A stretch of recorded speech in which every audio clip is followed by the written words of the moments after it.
सच्चिदानन्दरूपाय विश्वोत्पत्त्यादिहेतवे तापत्रयविनाशाय श्रीकृष्णाय वयं नुमः। श्रीकृष्णाय वयं नुमः। भक्तवांछा कल्पतरु शरणागत वत्सल भक्त वत्सल भगवान श्री कृष्ण अखंड कोटि ब्रह्मांड के नायक, परात्पर परब्रह्म, सर्वेश्वर, सर्वहृदयेश्वर, सर्वहृदय अंतर्यामी भगवान श्री कृष्ण और उनके साक्षात विग्रह अर्थात साक्षात स्वरूप श्री मद् भागवत महापुराण के चरणों में साक्षात साष्टांग दंडवत करते हुए, प्रणाम करते हुए, दिव्य विभूतियों श्री गणेश जी, श्री हनुमान जी, नारद जी, सनकादि ऋषियों, व्यास जी, सुखदेव जी, माँ सरस्वती, सभी के चरणों में भी साष्टांग दंडवत करते हुए, प्रणाम करते हुए उनसे प्रार्थना करते हैं कि वे हमारी जिह्वा के माध्यम से, कंठ के माध्यम से कथा का प्रचार प्रसार संचार भक्तजनों के, रसिक जनों के, प्रेमी जनों के हृदयों में करें। कल पिछले प्रवचन में हमने सुना कि अर्जुन भगवान श्री कृष्ण को याद कर रहे हैं, उनकी अनेक बातें उन्हें याद आ रही हैं और उनके साथ टहलने के समय, सोने के समय, जागते बैठते उठते, रथ हाँकते समय जो बातें की थी वे सब याद आ रही हैं और यह भी याद आ रहा है कि भगवान श्री कृष्ण जब रथ पर सवार थे सारथी बन करके, तब उनके ही प्रताप से, उनकी ही शक्ति से उन्होंने युद्ध जीत लिया था। अर्जुन कहते हैं कि ऐसी हमारी कोई सामर्थ्य नहीं थी कि हम बड़े बड़े योद्धाओं को, जो अपराजय थे, जिन्हें जीवन और मृत्यु का वरदान था, जो जब चाहे अपनी मृत्यु का वर्णन कर सकते थे, इसलिए उन्हें तो कोई मार ही नहीं सकता था, उन्हें तो कोई पराजित ही नहीं कर सकता था। लेकिन भगवान श्री कृष्ण ने मेरा रथ हाँकते हुए आगे आगे चल करके, क्योंकि रथ के आगे वही बैठे होते थे, तो जैसे ही रथ शत्रु की सेना में पहुंचता था तो जिसको भगवान श्री कृष्ण देख लेते थे, अपनी नेत्रों से निहार लेते थे, दो बातें होती थी। एक तो उसकी आयु छीन कर लेते थे, आयु छीन लेते थे और उसे मुक्त भी कर देते थे अंत समय में। जिसकी दृष्टि भगवान पर पड़ गई या भगवान की दृष्टि जिन पर पड़ गई, उन्होंने तो मुक्त होना ही था। तो भगवान ने आगे आगे चलकर मुक्त भी किया बाद में, लेकिन पहले उन अपराजित योद्धाओं की आयु को छीन लिया था, उनकी मृत्यु को अपने देखने मात्र से निश्चित कर दिया था। और इसी कारण से ही अर्जुन कहते हैं कि हम उन अपराजय योद्धाओं को, उन बड़े बड़े ब्रह्मास्त्रों को भी मात कर सके। उससे आगे आज सुनते हैं। सूत जी कहते हैं, एव चिंतयतो जिष्णुः कृष्ण पाद सरोरुहम सौहार्दे नाति गाढ़ेन शांतासी द्विमला मति ही। अर्थात इस प्रकार भगवान श्री कृष्ण को याद करते हुए अर्जुन का प्रगाढ़ प्रेम भगवान श्री कृष्ण के चरण कमलों में हो गया और उनकी बुद्धि, उनकी मति स्थिर हो गई और उनका मन प्रशांत हो गया, अर्थात अत्यंत शांत हो गया। क्यों? भगवान के चरण कमलों को याद करते ही, अपनी प्रीति को, अपने प्रेम को भगवान के चरण कमलों में रखते ही, लगाते ही उनका मन, बुद्धि अत्यंत शांत और स्थिर हो गया। सूत जी कहते हैं कि उनकी अर्थात अर्जुन की प्रेममयी भक्ति भगवान श्री कृष्ण के चरण कमलों के स्मरण से, चरण कमलों के ध्यान से अत्यंत बढ़ गई। भक्ति के वेग ने उनके हृदय को मत करके उसके सारे विकारों को बाहर निकाल दिया। अत्यंत अत्यंत महत्वपूर्ण सूत्र है। क्या?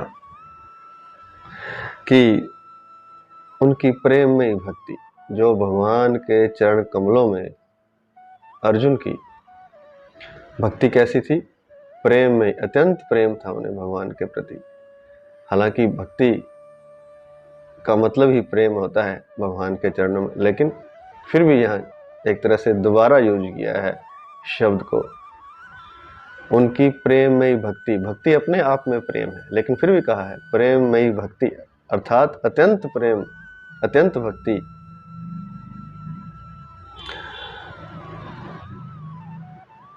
कैसी? भगवान श्री कृष्ण के चरण कमलों के अहर्निश चिंतन से अत्यंत बढ़ गई।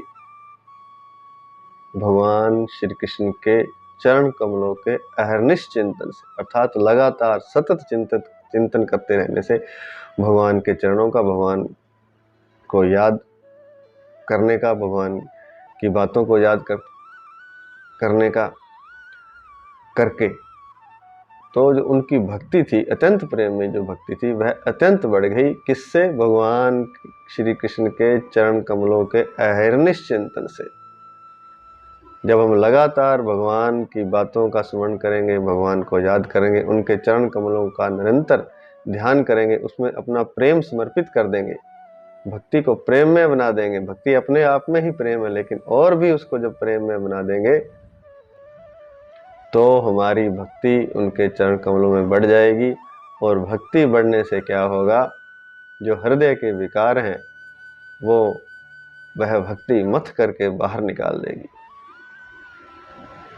भक्ति मान लीजिए मधानी है, बिलोना है, जो छाछ को बिलोता है, वह भक्ति है।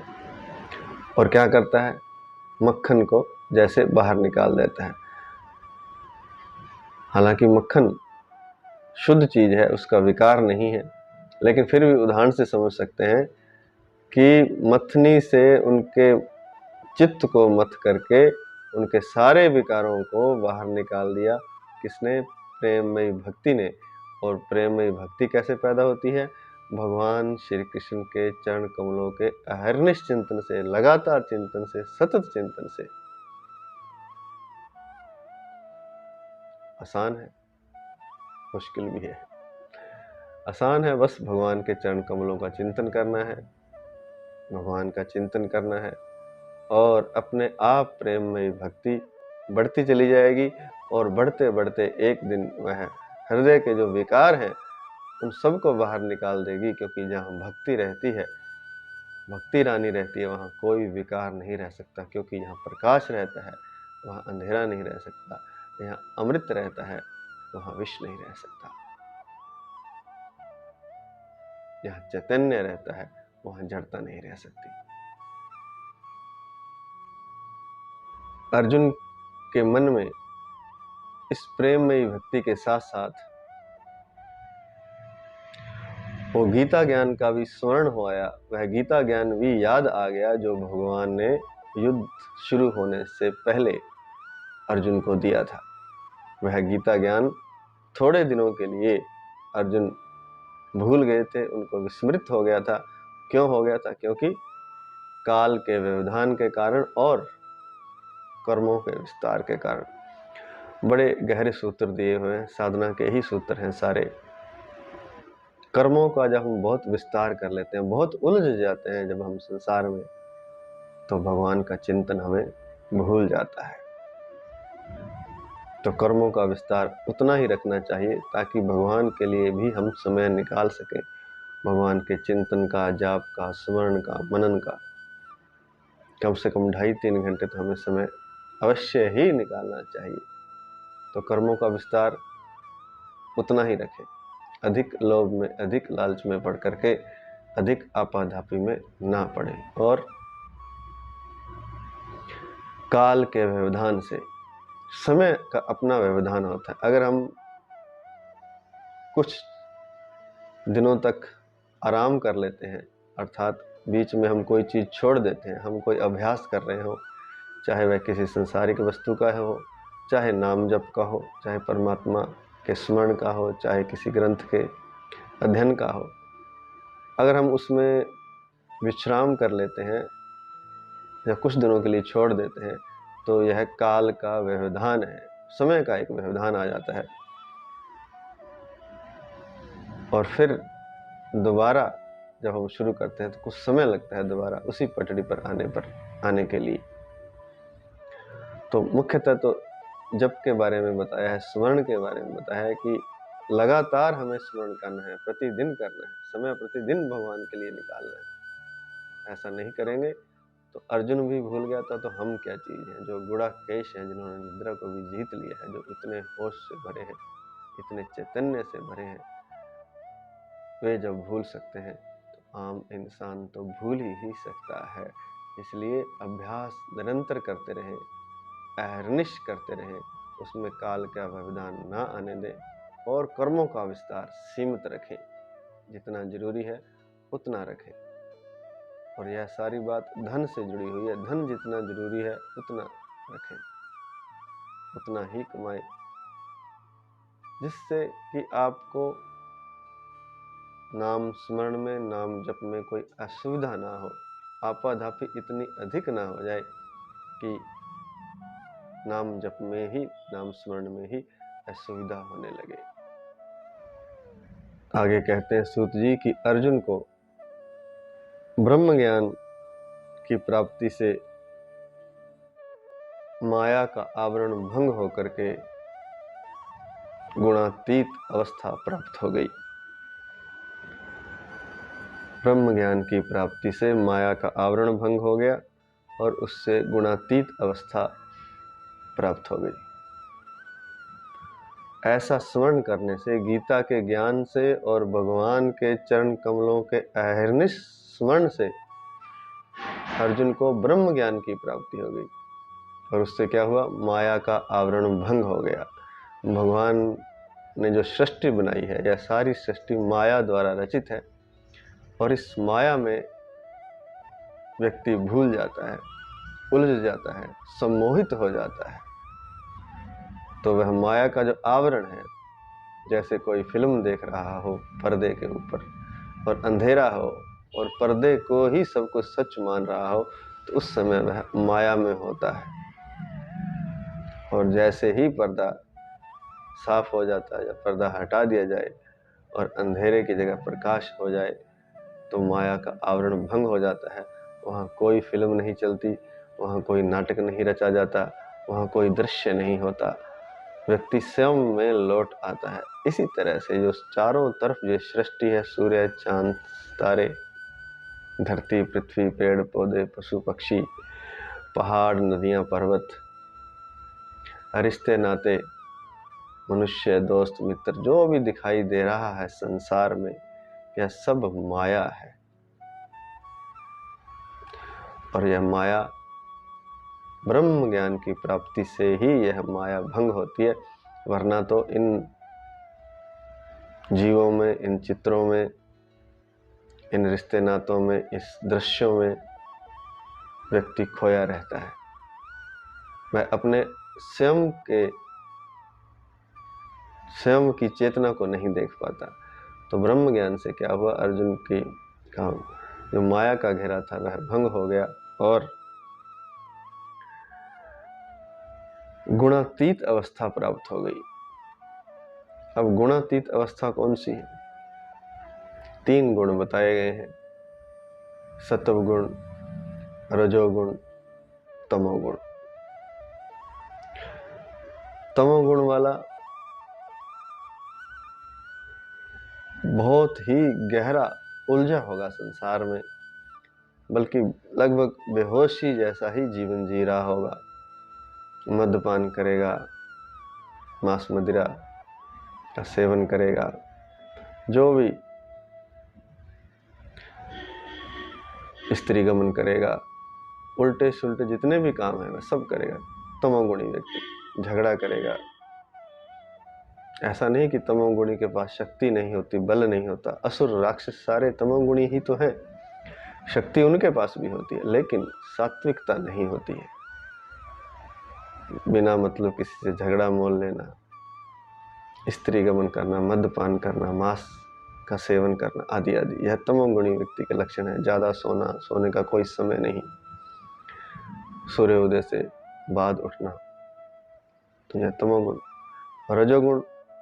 रजोगुण वाला व्यक्ति थोड़ा सा सात्विकता की ओर चला जाता है। वह मांस मदिरा आदि का सेवन नहीं करता, इस तरह की बातें नहीं करता, लेकिन वह भी अभी संसार में ही उलझा होता है। उसे धन चाहिए, संसार के पदार्थ चाहिए, संसार का सुख चाहिए। फिर इससे ऊपर जब उठ जाता है वह सत्व गुण की अवस्था। यह चित्त की अवस्थाएं हैं। चित्त की निर्मलता जैसे जैसे बढ़ती जाती है वह तमोगुण से रजोगुण, रजोगुण से सत्व गुण में प्रवेश करता है। सत्व गुण वाला व्यक्ति भजन करेगा, ध्यान करेगा, उसे परमात्मा की बातें अच्छी लगेंगी, साधना करना चाहेगा, परमात्मा को पाना चाहेगा, और तन्मय होकर दृढ़ता से संकल्प लेकर के परमात्मा की ओर गति करेगा, चलेगा। ऐसा करते करते एक दिन वह सत्व गुण से भी छलांग ले लेता है। इसे कहते हैं गुणातीत अवस्था। वह परमात्मा ही हो जाता है। अब उसे ध्यान भजन जब को करने की आवश्यकता नहीं रहती, वह स्वयं ही होने लगता है, या कहें वह स्वयं ही भगवान हो जाता है। तो तीनों गुणों से वह पार चला जाता है। इसे कहते हैं गुणातीत अवस्था। इसे दूसरे तरीके से भी समझाया जा सकता है, जब बताया गया है। एक तो होती है जागृत अवस्था, फिर स्वप्न अवस्था, फिर सुषुप्ति अवस्था, फिर तुरीय अवस्था। इन तीनों से जो पार चला जाता है वह है गुणातीत अवस्था, जिसे तुरीय अवस्था भी कहते हैं। तो ये कैसे हुआ? ब्रह्म ज्ञान से माया का आवरण भंग हुआ और आवरण भंग हुआ और अर्जुन गुणातीत अवस्था को प्राप्त हो गया, अर्थात परम ज्ञान को, मोक्ष को, वैकुंठ को उपलब्ध हो गया। और सूत जी कहते हैं कि अर्जुन का द्वैत का जो संशय था वह निवृत्त हो गया, सूक्ष्म शरीर भंग हो गया।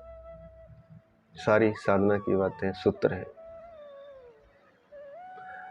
द्वैत का संशय निवृत्त हो गया। जो दो दिखाई देते हैं, जो संसार में उलझा हुआ है, जो माया में उलझा हुआ है, उसे हमेशा दो दिखाई देते हैं।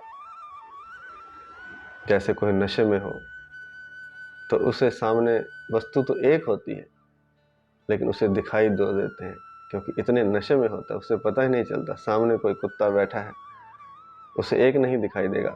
जब पूर्ण नशा होता है, बेहोशी की अवस्था, उसमें दो कुत्ते दिखाई देंगे। तो ऐसे ही जो संसार में माया में उलझा हुआ है वह द्वैत की अवस्था में रहता है, उसे दो दिखाई देते हैं। दो कौन? एक मैं, एक तू। अपने को अलग समझता है, वह सामने वाले को अलग समझता है। और जब द्वैत का संशय निवृत्त हो जाता है, तब न तू तू रहता है, न मैं रहता है। तू और मैं सब एक हो जाते हैं। सामने वाला भी वही है जो मैं हूँ, चाहे वह जानवर है, चाहे वह इंसान है, चाहे कोई पेड़ पौधे हैं, कोई भी वस्तु संसार की उससे अलग नहीं रहती, क्योंकि वही सब कुछ हो जाता है। मैं और तू का भेद खत्म हो जाता है। द्वैत का संशय निवृत्त हो गया, अर्थात दो नहीं है, अब कोई नहीं है, अब सिर्फ परमात्मा है, या कहें सिर्फ मैं है। यहाँ मैं से आशय भी परमात्मा ही है, क्योंकि मेरे भीतर जो परमात्मा है वही सब जगह दिखाई देने लगता है। मेरे और दूसरे में, अपने और पराये में कोई भेद नहीं रहता। यही है परम ज्ञान की अवस्था। जब कोई पराया है ही नहीं तो कैसे होगा द्वेष, कैसे होगा काम, कैसे होगा क्रोध, कैसे होगा लोभ, कैसे होगा मोह, कैसे होगी ईर्ष्या, कैसे होगा द्वेष। जब मेरे सिवाय कुछ है ही नहीं, जब एक ही बच रहा, तो द्वैत विदा हो जाता है और अद्वैत का उदय होता है, अर्थात एक ही सब जगह दिखाई देता है, एक ही परमात्मा। वे शोक एवं जन्म मृत्यु के चक्कर से सर्वथा मुक्त हो गए। जब माया का आवरण ही भंग हो गया, दूसरा कोई बचा ही ना, तो किसका जन्म, किसकी मृत्यु? क्योंकि जन्म और मृत्यु भी दो इसलिए दिखाई देते हैं क्योंकि द्वैत दिखाई दे रहा है। अभी दृष्टि निर्मल नहीं है, दृष्टि अंधकार से भरी हुई है, मूढ़ता से भरी हुई है, इसलिए तो दो दिखाई देते हैं, इसलिए तो मृत्यु दिखाई देती है। लेकिन जब ज्ञान हो जाता है तब पता चलता है कि मृत्यु तो होती ही नहीं है, शरीर से कुछ अलग हो जाता है, मरता कुछ भी नहीं है।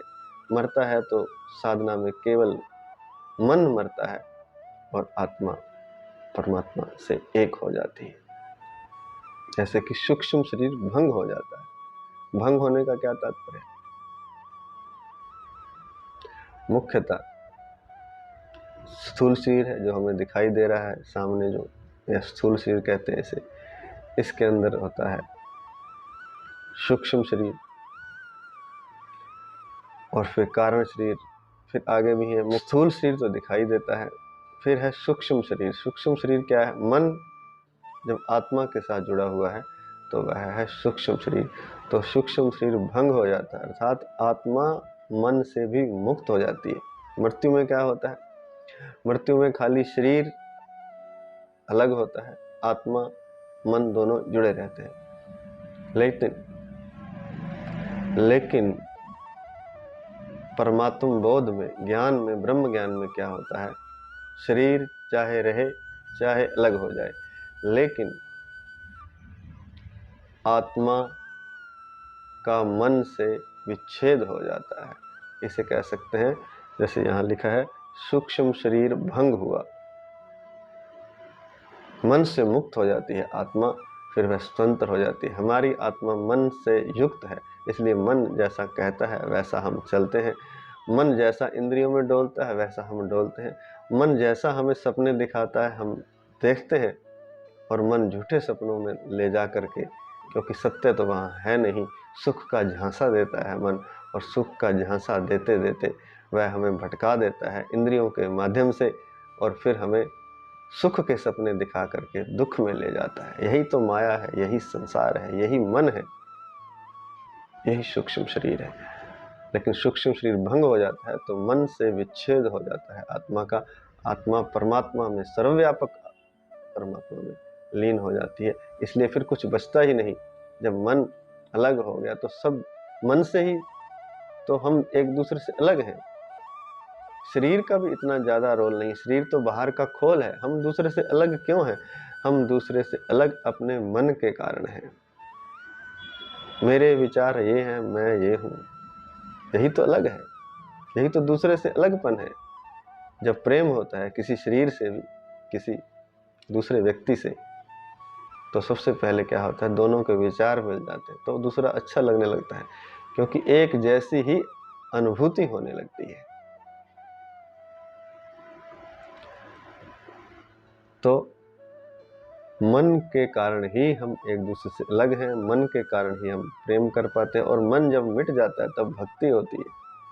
मन सर्वथा परमात्मा में लीन हो जाता है, मन बचता ही नहीं, अर्थात सूक्ष्म शरीर भंग हो जाता है, आत्मा से मन अलग हो जाता है, तो मुक्ति हो जाती है। मुक्ति किस चीज की है? मुक्ति असल में मुक्ति है मन का आत्मा से विच्छेद हो जाना। मुक्त किसने होना है? मुक्त होना आत्मा ने। किससे होना है? मन से मुक्त। शरीर तो बहुत दूर है, शरीर से तो मुक्त ही है व्यक्ति करीब करीब, लेकिन मन हमेशा नींद में भी आत्मा को खींचे रखता है, विषयों में लगाए रखता है, दुख में ले जाता है। और जब मन से मुक्त हो जाती है आत्मा तो क्या होता है, शोक एवं जन्म मृत्यु के चक्कर से अर्जुन सर्वथा मुक्त हो गए, कह रहे हैं शौनकादि ऋषियों को सूत जी समझा रहे हैं। शोक दुख भी मन के कारण ही है। क्योंकि दुख क्यों है? क्योंकि मन आत्मा को साथ लेकर के, जीव को कह सकते हैं कि आत्मा को कुछ सपने दिखाता है, सुख के, आनंद के। हालांकि आत्मा अपने आप में आनंद है, लेकिन मन के साथ संयुक्त होकर वह भी अंधेरे में आ जाती है, वह भी पर्दे में आ जाती है।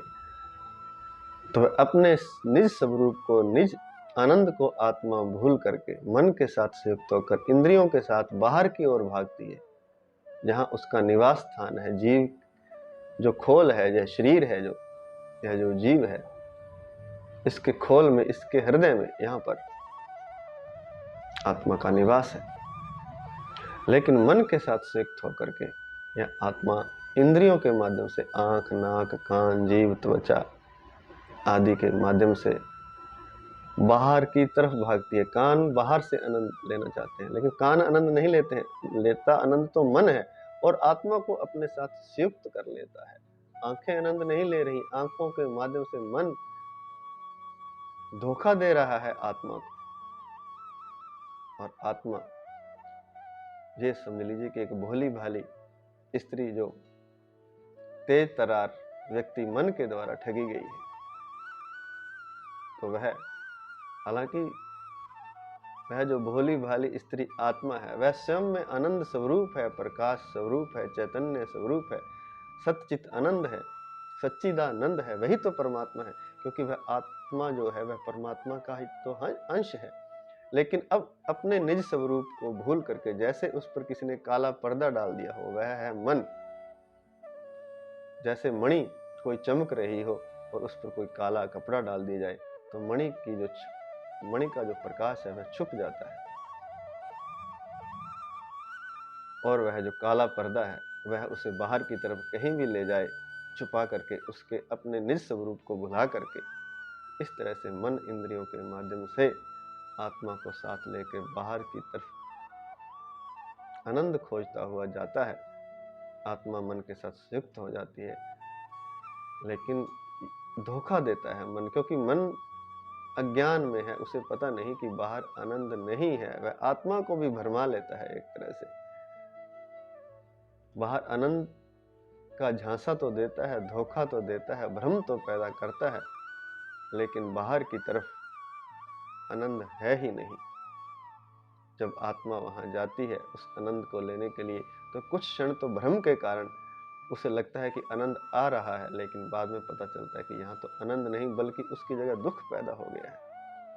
क्योंकि इस शरीर से बाहर, इस माया में सुख है ही नहीं, सुख का धोखा है। जैसे प्रेम के कोई सपने दिखाए और प्रेम वहां होना, पर्दे पर जैसे दिखाया जाता है, फिल्म में सपने बहुत दिखाए जाते हैं, लेकिन वहां कुछ होता नहीं। 2, ढाई, 3 घंटे बाद वहां हताशा ही हाथ लगती है, क्योंकि वहां कुछ है ही नहीं। 3 घंटे एक स्वप्न तो देख लिया प्रेम का, लेकिन प्रेम वहां था नहीं। फिर बड़ी पीड़ा होती है। फिर कोई पर्दे को नोचे, पर्दे को खींचे, थिएटर वालों से कोई झगड़ा करे कि ये प्रेम के सपने दिखाए थे, प्रेम तो है नहीं। ऐसा ही झगड़ा फिर मन स्वयं ही करने लगता है, उसे स्वयं ही दुख पैदा हो जाता है, शोक पैदा हो जाता है। क्योंकि जब सपने देखकर आत्मा को साथ लेकर वो जाता है, सपने दिखा करके इंद्रियों के माध्यम से आनंद को पाने के लिए, आंखों के माध्यम से, कान के माध्यम से, तो कुछ देर तो भ्रम पैदा होता है, लेकिन थोड़ी देर बाद पता चलता है कि वहां आनंद है ही नहीं, वहां तो दुख ही दुख है। तब आत्मा अपने स्वरूप में लौटना चाहती है, और जब सूक्ष्म शरीर भंग हो जाता है, अर्थात मन का संयोग आत्मा से अलग हो जाता है, तब वह जो दुख है वह मिट जाता है। क्योंकि आत्मा अब बाहर नहीं, अपने आप में ही लीन हो गई है, आनंद में ही लीन हो गई, अपने निज स्वरूप परमात्मा में लीन होगी, जो कि सच्चिदानंद है, सत्यचित आनंद है, चैतन्य स्वरूप है, प्रकाश स्वरूप है, सत्य स्वरूप है, आनंद घन है, उसमें जब लीन हो जाती है तो शोक मिट जाता है, दुख मिट जाता है। जब तक आत्मा का मन के साथ संयोग है और मन का इंद्रियों के साथ संयोग है, तब तक शोक मिटता नहीं है, दुख मिटता नहीं है। और क्या मिट जाता है साथ ही साथ शोक एवं जन्म मृत्यु के चक्कर से सर्वथा मुक्त हो जाता है, क्योंकि मृत्यु के पार हमारी नजरें नहीं देख सकती हैं। किसी की मृत्यु हो जाती है, हमें लगता है सब कुछ समाप्त हो गया, लेकिन ऐसा तो है नहीं। मृत्यु किसी की नहीं हुई। आत्मा और मन का जो संयोग था वह शरीर से अलग हो गया है, अब वह दूसरे शरीर की यात्रा पर चला गया है। कुछ मरा नहीं है, कुछ मिटा नहीं है।